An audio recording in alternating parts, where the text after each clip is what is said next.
Hello guys. Problem solving is one of the important questions asked in the final exam. Today we will discuss about problem solving.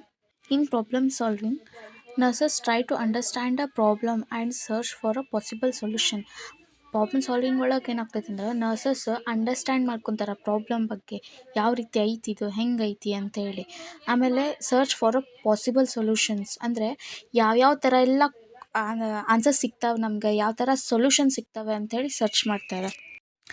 In this approach, possible solutions are carefully evaluated and one of them is chosen for a implementation. ಏನಾಗುತ್ತಂದ್ರೆ ಇದ್ರ problem solving ಒಳಗೆ first ಅದನ್ನು define ಮಾಡಿ ಯಾವ್ಯಾವ ಥರ ಎಲ್ಲ solution ಸಿಗ್ತಾವಂತೇಳಿ gather ಮಾಡಿ then ಅವನ್ನ ಕರೆಕ್ಟಾಗಿ ಇವ್ಯಾಲ್ಯುಯೇಟ್ ಮಾಡಿ ಒಂದೊಂದಾಗಿ ಯಾವ್ದು ಇಂಪ್ಲಿಮೆಂಟ್ ಮಾಡಿದರೆ ಯಾವ್ದು ಚೆನ್ನಾಗಿ ರಿಸಲ್ಟ್ ಕೊಡುತ್ತೆ ಅಂಥೇಳಿ ನೋಡ್ತಾರೆ.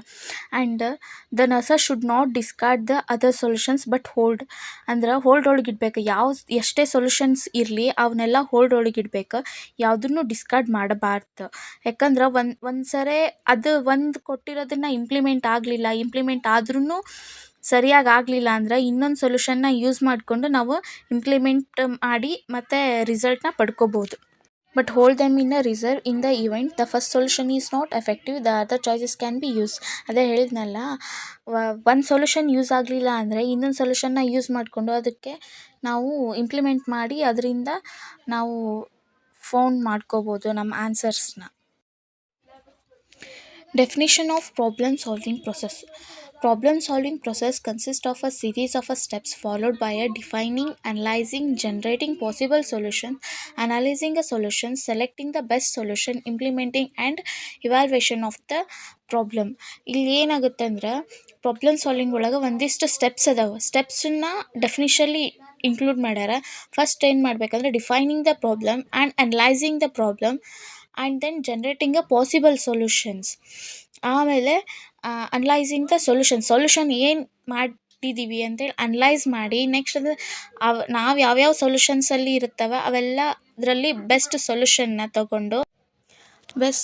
ನೆಕ್ಸ್ಟ್ ತೊಗೊಂಡಾದ್ಮೇಲೆ ಇಂಪ್ಲಿಮೆಂಟಿಂಗ್ ದ ಸೊಲ್ಯೂಷನ್. ಆ ಸೊಲ್ಯೂಷನ್ನ ಇಂಪ್ಲಿಮೆಂಟ್ ಮಾಡಿ ನೆಕ್ಸ್ಟ್ ಇವ್ಯಾಲ್ಯುಯೇಟ್ ರಿಸಲ್ಟ್ ಯಾವ ರೀತಿ ಐತೆ ಅಂತೇಳಿ ಇವ್ಯಾಲ್ಯುಯೇಷನ್ ಮಾಡೋದೇ ಇದು ಪ್ರಾಬ್ಲಮ್ ಸಾಲ್ವಿಂಗ್ ಪ್ರೊಸೆಸ್. ಫಸ್ಟ್ ಏನು ಪ್ರಾಬ್ಲಮ್ ಡಿಫೈನ್ ಮಾಡಿ ಅನಲೈಸ್ ಮಾಡಿ ಜನ್ರೇಟಿಂಗ್ ಅ ಪಾಸಿಬಲ್ ಸೊಲ್ಯೂಷನ್ಸ್, ಯಾವ್ಯಾವೆಲ್ಲ ಸೊಲ್ಯೂಷನ್ಸ್ ಬೇಕು ಜನ್ರೇಟ್ ಮಾಡಿಕೊಂಡು ನೆಕ್ಸ್ಟ್ ಅನಲೈಸಿಂಗ್ ಯಾವ್ಯಾವ್ದು ಸರಿ ಇದಾವೆ ಯಾವ್ಯಾವ್ದು ಸರಿ ಇಲ್ಲ ಅಂತ ನೋಡಿಕೊಂಡು selecting best solution, implementing the solution, evaluation ಇವೆಲ್ಲ ಇದ್ರೊಳಗೆ ಬರ್ತಾವೆ. ನೆಕ್ಸ್ಟ್ ಇವಾಗ ಒಂದೊಂದಾಗಿ ನೋಡ್ಕೊಂಡು ಹೋಗೋಣ. ಫಸ್ಟ್ ಪ್ರಾಬ್ಲಮ್ ಡಿಫೈನಿಂಗ್ ಅಂದರೆ normal process of solving a problem initially involves a defining the problem that is to be solved. ಅಂದರೆ ಯಾವ ರೀತಿ ಪ್ರಾಬ್ಲಮ್ ಐತಿ, ಹೆಂಗೆ ಎಲ್ಲ ಅದನ್ನ ರೀತಿ ಎಲ್ಲ ಥರದಿಂದನೂ ಯಾವ ರೀತಿ ಪ್ರಾಬ್ಲಮ್ ಐತಿ ಅಂತ ವಿಚಾರ ಮಾಡ್ಕೋಬೇಕು. ಆಮೇಲೆ ನೆಕ್ಸ್ಟ್ ಯಾವ ರೀತಿ ಇದನ್ನು ಸಾಲ್ವ್ ಮಾಡ್ಬೋದು ಅಂತಂದು ಡಿಫೈನ್ ಮಾಡಿಕೊಂಡ್ರೆ ಫಸ್ಟ್ ಸ್ಟೇಜ್ ಏನಾಗುತ್ತೆ, first stage initially meet to write down what exactly the problem which will help to identify the real problem that is under study and needs to immediate solution. ಅಂದರೆ first ಯಾವ ಥರ problem ಐತಿದು ಅದನ್ನೆಲ್ಲ ಬರ್ಕೊಂಡು ಅದು identify ಮಾಡಿ ಆಮೇಲೆ ಅದು real ಪ್ರಾಬ್ಲಮ್ನ identify ಮಾಡಬೇಕು ಈ ಡೆಫಿನಿಷನಿಂದ. Then under a study and needs a immediate solution. ಅಂದ್ರೆ ಅದನ್ನು ಕರೆಕ್ಟಾಗಿ ಅರ್ಥ ಮಾಡಿಕೊಂಡ್ರೆ ನಾವು ಇಮಿಡಿಯೇಟ್ ಸೊಲ್ಯೂಷನ್ನ ಹುಡುಕ್ಬೋದು. It is considered as a most essential step without the next step cannot be executed. ಅಂದ್ರೆ ಫಸ್ಟು ಎಸೆನ್ಷಿಯಲ್ ಸ್ಟೆಪ್ ಇದು, without the next step cannot be executed. ಅಂದರೆ ಡಿಫೈನ್ ಮಾಡಲಾರ್ದ ನಮ್ಗೆ ಪ್ರಾಬ್ಲಮ್ ಏನು ಅನ್ನೋದೇ ಗೊತ್ತಿಲ್ಲ ಅಂದ್ರೆ ನೆಕ್ಸ್ಟ್ ಟೈಮ್ ಹೆಂಗೆ ಇಡ್ತೀರಿ ಅಂತ ಹೇಳ್ತೈತಿ. Problem analysing. ಈ ಸ್ಟೆಪ್ ಒಳಗೆ ಏನು ಮಾಡಬೇಕು, ಪ್ರಾಬ್ಲಮ್ ಯಾವ ರೀತಿ ಐತಿ ಇನ್ನೊಂದು ಸರಿ ರೀಚೆಕ್ ಮಾಡಬೇಕು. ಏನು ಹೇಳ್ತಾರೆ ನೋಡೋಣ. The next step is to analyse how the problem affects the researcher and his or her current situation and other people involved in the situation. ಅಂದರೆ ಇದನ್ನು ಅನಲೈಸ್ ಮಾಡಬೇಕು. ಹೆಂಗಂದ್ರೆ ರಿಸರ್ಚರಿಗೆ ಯಾವ ರೀತಿ ಇದು ಎಫೆಕ್ಟ್ ಆಗುತ್ತೆ ಮತ್ತು ಕರೆಂಟ್ ಸಿಚುವೇಶನ್ ಯಾವ ರೀತಿ ಐತಿ ಅಂಥೇಳಿ ನೋಡಿಕೊಂಡು ಸಿಚುವೇಶನ್ ಒಳಗೆ ಇನ್ವಾಲ್ವ್ ಮಾಡಿಕೊಂಡು ಯಾರ್ಯಾರೆಲ್ಲ ಅದಾರ ಅಂತ ನೋಡ್ಕೋಬೇಕು. In addition the gravity of the problem and the all factors that are contributing to the problem are determined. ಅಂದರೆ ಇದ್ರದ್ದು ತೂಕ ಎಷ್ಟೈತಿ, ಇದು ಪ್ರಾಬ್ಲಮ್ ಇಂಪಾರ್ಟೆಂಟಾ, ಅಥವಾ ಇದಕ್ಕೆಲ್ಲ ಯಾವ ಫ್ಯಾಕ್ಟರ್ಸ್ ಎಲ್ಲ ಇದಾವೆ ಅಂತೆಲ್ಲ ನೋಡಿಕೊಂಡು ಅನಲೈಸ್ ಮಾಡಬೇಕಾಗುತ್ತೆ, ಅದೆಲ್ಲ ನೋಟ್ ಮಾಡ್ಕೋಬೇಕಾಗುತ್ತೆ. The analyse help to understanding the source of the problem and how it is affected. Analyse ಮಾಡೋದ್ರಿಂದ ಏನಾಗುತ್ತೆ ಅಂದ್ರೆ, ಇದು ನಾವು ಮಾಡ್ತಿರೋದು ಪ್ರಾಬ್ಲಮ್ ಇದು ಯಾವ ರೀತಿ ಎಫೆಕ್ಟ್ ಐತಿ ಅಂಥೇಳಿ ನಮ್ಗೆ ಗೊತ್ತಾಗ್ತೈತಿ. ಮತ್ತು ಕರೆಂಟ್ ಪ್ರಾಬ್ಲಮ್ ಯಾವ ರೀತಿ ಐತಿ, ಮತ್ತು ರಿಸರ್ಚ್ ಎನ್ವಿರಾನ್ಮೆಂಟಿಗೆ ಯಾವ ರೀತಿ ಐತಿ ಅದು ನಮ್ಮ ಅಂಥೇಳಿ ಗೊತ್ತಾಗ್ತೈತಿ. After this we should confirm this definition is valid. ಅಂದರೆ ನಾವು ಮಾಡಿರೋ ಡೆಫಿನಿಷನ್ ಏನೈತಲ್ಲ ಅದು ವ್ಯಾಲಿಡ್ ಐತೋ ಇಲ್ಲೋ ಅಂಥೇಳಿ ಇವೆಲ್ಲ ಚೆಕ್ ಮಾಡಿ ಆಮೇಲೆ ನಾವು ನೋಡಬೇಕಾಗುತ್ತೆ. Next one is generating a possible solution. In this stage, we should only focus on the identifying and generating a all possible outcome or a solution for the problem. ಅಂದ್ರೆ ಈ face ಒಳಗೆ ಏನು ಮಾಡ್ಬೇಕಂದ್ರೆ, ಆ ಡೆಫಿನಿಷನಿಗೆ ಸೂಕ್ತವಾದಂಥದ್ದು solutions ಹುಡುಕಬೇಕು. ಯಾವೆಲ್ಲ ಎಷ್ಟು ಸಿಗ್ತಾವೋ ಅಷ್ಟು ಸೊಲ್ಯೂಷನ್ಸ್ ಎಲ್ಲ ಟ್ರೈ ಮಾಡಬೇಕು. ಅದನ್ನೆಲ್ಲ ಒಂದು ನೋಟ್ ಮಾಡ್ಕೋಬೇಕು. It potential solution is to be consider without discarding it. ಅಂದರೆ ಒಂದೊಂದು ಸೊಲ್ಯೂಷನ್ನು ಒಂದೊಂದು ಥರ ಹೆಲ್ಪ್ ಆಗುತ್ತೆ, ಸೊ ಅದನ್ನು ಡಿಸ್ಕಾರ್ಡ್ ಮಾಡಬಾರ್ದು. Each idea should be treated as a new one. ಒಂದೊಂದು ಐಡಿಯಾನು ಹೊಸದು ಅಂಥೇಳಿ ಟ್ರೀಟ್ ಮಾಡಬೇಕು.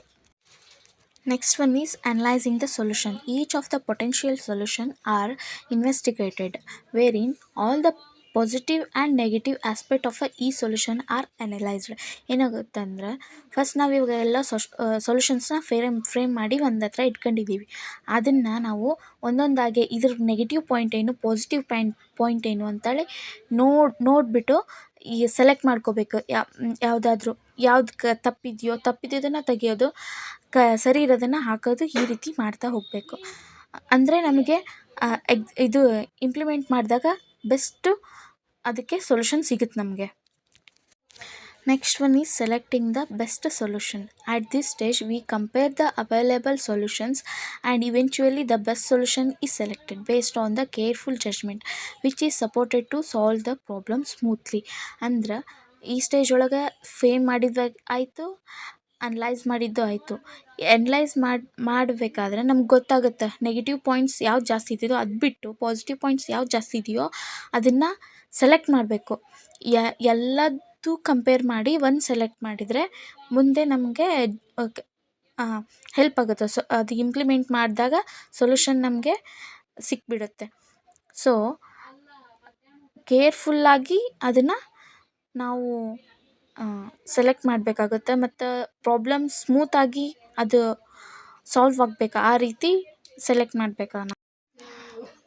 Implementing the solution.